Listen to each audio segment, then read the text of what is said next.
Neste vídeo, eu vou falar sobre o comportamento do Bootstrap, conhecido como preenchimento, que é deixado explícito pelas funções do BSLib. Neste exemplo aqui, a gente tem um app bem simples, que contém um título e dois gráficos construídos pelas funções plot_output, renderPlot. Vejam que o gráfico é exatamente o mesmo, ambos construídos aqui dentro do server.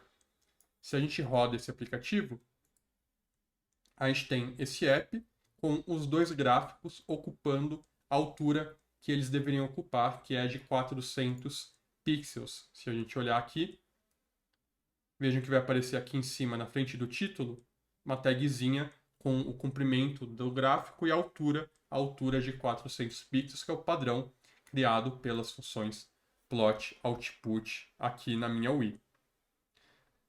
No pacote BSLib, a gente tem uma alternativa à função pageFluid, que é a função pageFillable. Essa função pageFillable vai fazer com que os elementos dentro desse container, dessa página pageFillable, sejam construídos de tal maneira que eles sempre tentem preencher a altura total da tela. Vamos ver o que acontece quando eu rodo o app agora.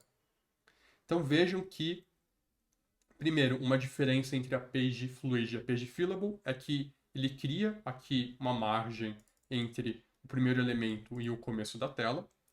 E vejam que os gráficos agora eles são um pouquinho menores de altura. Se a gente olhar aqui a altura desse primeiro gráfico, vejam que ele já ficou pequenininho, né, agora.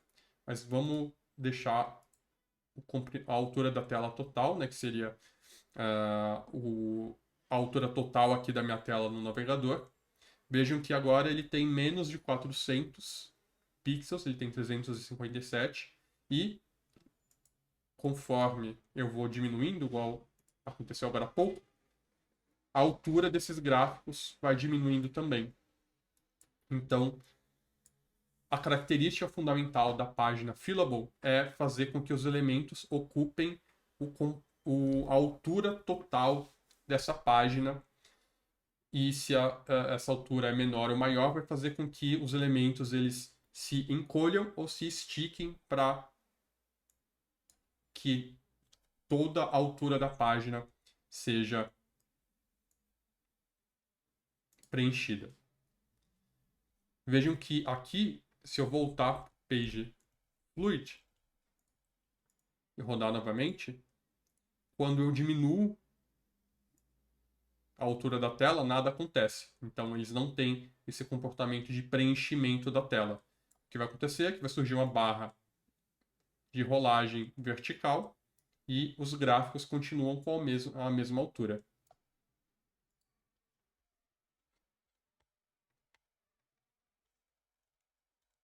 Utilizando a função pageFillable em vez da função pageFluid, você pode ativar ou desativar esse comportamento de preenchimento em diversas funções, tanto do pacote BSLib quanto das funções do próprio Shine. Por exemplo, aqui dentro do plot output existe o argumento fill, que se você colocar igual a false, vejam que por padrão esse argumento na função plot output ele é o inverso do inline, então ele é true, como o inline é false, o fill vai ser true, então por padrão o fill nessas funções é true. Se eu definir como false, o que acontece é que esse elemento vai perder a sua condição de fill, ou seja, ele não vai mais tentar preencher a altura da tela. Esse aqui continua, esse aqui está sem.